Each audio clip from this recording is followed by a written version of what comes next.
Good day, students. Moving on with Lesson 3, we will be dealing with cleaning and sanitizing kitchen premises. After cleaning and sanitizing your tools and equipment, of course, we do not just leave our workplace unclean and unsanitized. Cleaning your kitchen's working premises regularly is important to keep it at its best and make it free from germs and bacteria that usually accumulate in the kitchen area during food preparations. Several surfaces around the kitchen, such as walls, floors, shelves, and other surfaces, must always be cleaned and sanitized safely using the proper materials to reduce environmental deficiencies. The following are the types of sanitizers and disinfectants that we have already discussed, mostly the three main cleaning compounds. I'm gonna show you a list of the sanitizers and disinfectants. If you need more information about this, I will be attaching a link within our course package for you to read. Chemicals can both be considered as sanitizers or disinfectants. We have the following under chemicals. We have chlorine, carbolic acid, ammonia, detergents, dishwashing liquid, Timson, soap, alcohol, and boric acid.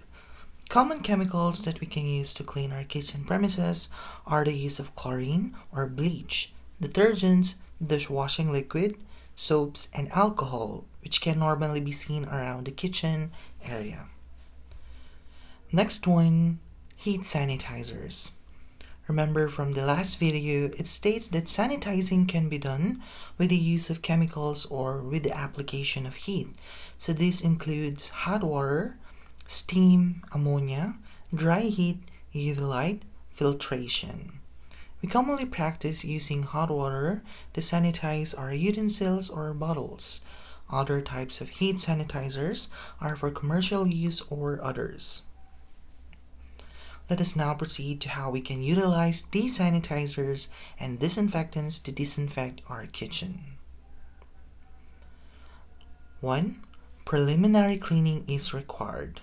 It could be in form of sweeping or picking up visible and huge pieces of dirt or vacuuming. 2. Apply solution.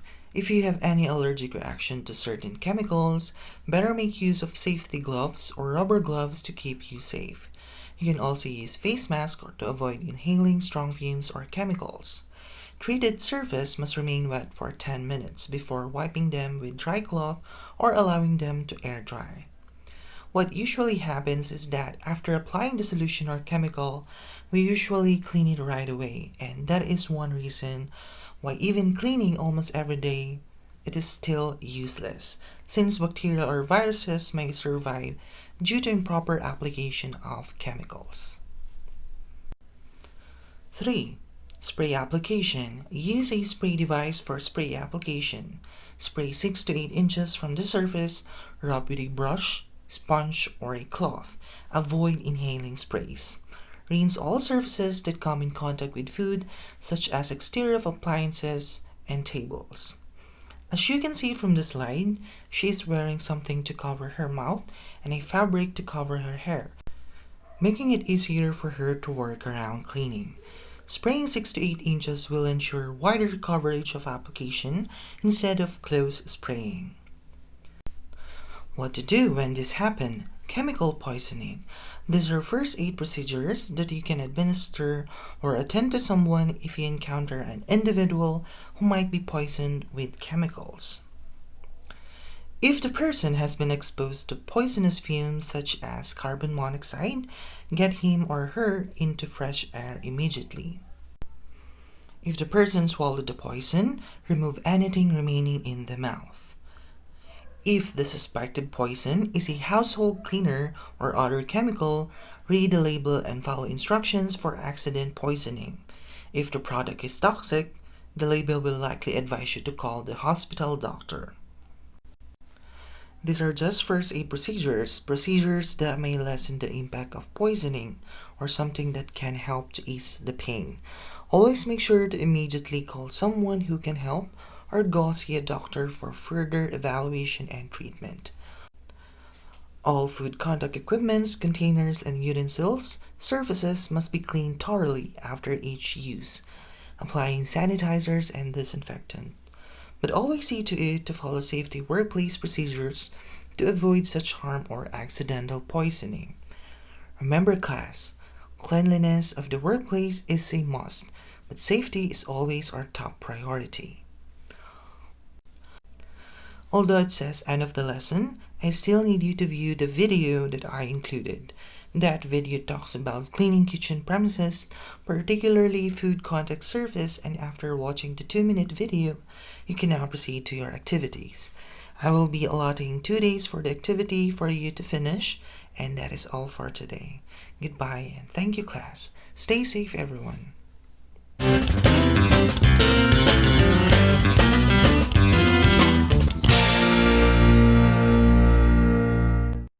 In this video, I'll be demonstrating how to properly clean a work surface in your kitchen, and this is an important technique for any cook to really understand because you definitely will be doing a lot of cleaning. So if you're an entry-level cook, here's how you clean a work surface. You want to start with some hot, soapy water, nice and sudsy, and you have a clean work surface. You've taken all your prep off at the end of the night, and you want to drizzle your hot, soapy water all over that work surface, and you want to come back with a scrubby pad. Here I'm using just a metal scrubby pad, and you can use whatever sponge you want, and you really want to scrub that table thoroughly to make sure that you're releasing all of the oils that are on the table, all of the scents, and any sort of grime or grit that works its way into the grooves, and really go through and thoroughly scrub. Now, once you finish the scrubbing process, you want to take any sort of pan. Here I have a third pan and a squeegee, and you want to squeegee off all of the water. And this is important because you want to remove that water from the table. And if you did this with a towel, you'd be using a bunch of towels, which are expensive in a professional kitchen. And in a home kitchen, your towels are probably limited. So here I'm going to just squeegee off all of the water and make sure that I get most of it into that third pan. And then you want to come back and spray your work surface with some good sanitizer to make sure that you're not only cleaning the work surface, but also sanitizing it properly. And you'll notice that in this video, it's all about efficiency of movement, getting it done quick and getting it done fast. And at the end of the night, when service is done, you want to go through and clean your work surfaces very quickly because there's not a whole lot of time. You want to get out of there. You want to get off the clock.